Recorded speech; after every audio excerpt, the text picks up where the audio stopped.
बिस्मिल्लाहिर्रहमानिर्रहीम। Blood pressure में खाया क्या जाए? मैं उस तरह के ब्लड प्रेशर की बात कर रहा हूँ जो अरसा दराज से चल रहा है और उसके अंदर खुराक की बहस शुरू हो जाती है कि क्या खाया जाए और क्या छोड़ दिया जाए। वीडियोस इसके ऊपर पहले भी बना चुका हूँ। आज की वीडियो जो उनसी है वो कुछ खास चीज़ों पे फोकस करेगी जो सर्दियों के अंदर भी खास तौर पे वो सवाल पैदा होते हैं लोगों के ज़हन में। मैं शुरू करता हूँ सर्दियों के नेचर से, खुश्क मेवा से। खुश्क मेवा क्या ब्लड प्रेशर के मरीज खा सकते हैं? इसका सिंपल जवाब तो हाँ में है, खा सकते हैं, लेकिन ज़्यादा नहीं। ज़्यादा खाएंगे तो उससे भी ब्लड प्रेशर डिस्टर्ब होने का डर है। हर एक में नहीं, कुछ खास कैटेगरी के मरीजों के अंदर। खास तौर पे अगर गुर्दे का मर्ज भी साथ है तो ज़्यादा इस्तेमाल ब्लड प्रेशर का बाइस बन सकता है। मना नहीं है, ज़्यादती से मना कर रहा हूँ।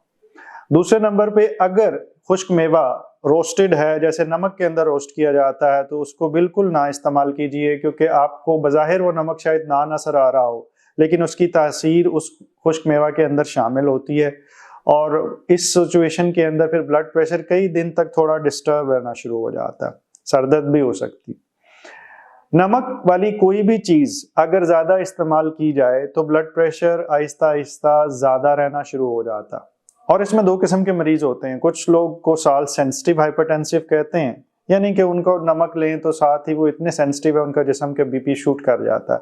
कुछ ऐसे हैं जिनका जिस्म काबिल बर्दाश्त है और वो इतना ज़्यादा रिएक्ट नहीं करते।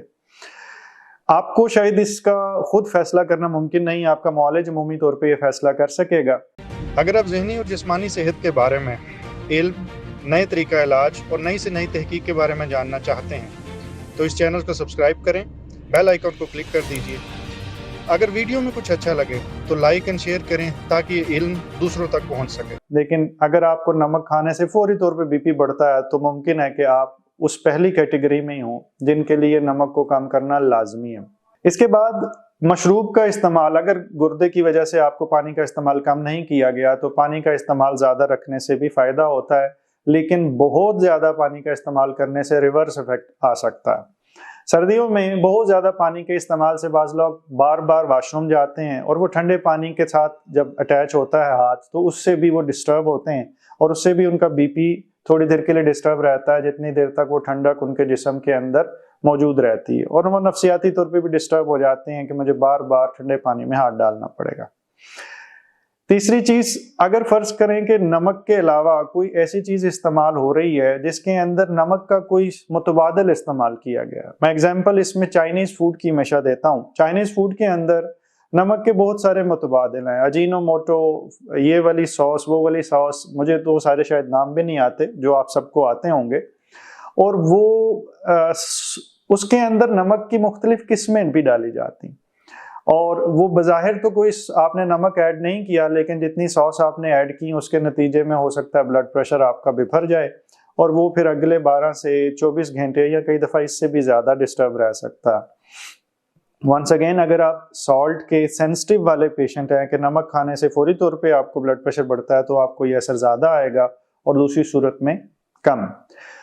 गोश्त का इस्तेमाल रिलेटिवली कम रखिए, और गोश्त के इस्तेमाल ज़्यादा करने से भी ब्लड प्रेशर में ख़राबी आती है। नमक के साथ करेंगे तो ऑफ कोर्स वो तो डायरेक्ट है, लेकिन अगर गोश्त वैसे भी बहुत ज़्यादा इस्तेमाल किया जाए तो ब्लड प्रेशर थोड़ा सा बढ़ सकता है। उसकी एक लंबी वजह है, उस बहस में नहीं चलते। इसके अलावा सब्जियों का इस्तेमाल थोड़ा सा ज़्यादा करना चाहिए एज़ कम्पेयर टू आप गोश्त कह लीजिए, और साथ साथ ये भी कोशिश करें कि वो ग़िज़ाएँ जो यूरिक एसिड बढ़ा रही होती हैं उनसे भी इज्तनाब करें। उसके अंदर ज़्यादा गोश्त और ज़्यादा दालों का इस्तेमाल है। अगर आपको शुगर ज़्यादा नहीं है तो फ्रूट का ज़्यादा इस्तेमाल भी फ़ाइन, वो आप ले सकते हैं, लेकिन अगर शुगर है भी और वो अच्छी कंट्रोल है तो फिर भी रोज़ाना का एक फ्रूट लिया जा सकता है। बादाम रोज़ाना अगर थोड़े से इस्तेमाल कर लिए जाएं तो उसमें कोई ख़राबी नहीं है, बल्कि फ़ायदे की उम्मीद ज़्यादा है। यूरिक एसिड के लिहाज से भी और वैसे भी जिस्म की कुछ ज़रूरतें पूरी होती हैं। इस सारी चीज़ों को मैं अगर समराइज करूं तो नमक या नमक की रिलेटेड चीज़ें, गोश्त या गोश्त से रिलेटेड चीज़ें, इन चीज़ों का आपने एहतियात करनी है तो आपका ब्लड प्रेशर अमूमी तौर पे ठीक रहने की उम्मीद है। अल्लाह ताला आपको मुकम्मल ज़िंदगी दे और दूसरों की ज़िंदगी मुकम्मल करने का शर्फ अता करे। शुक्रिया।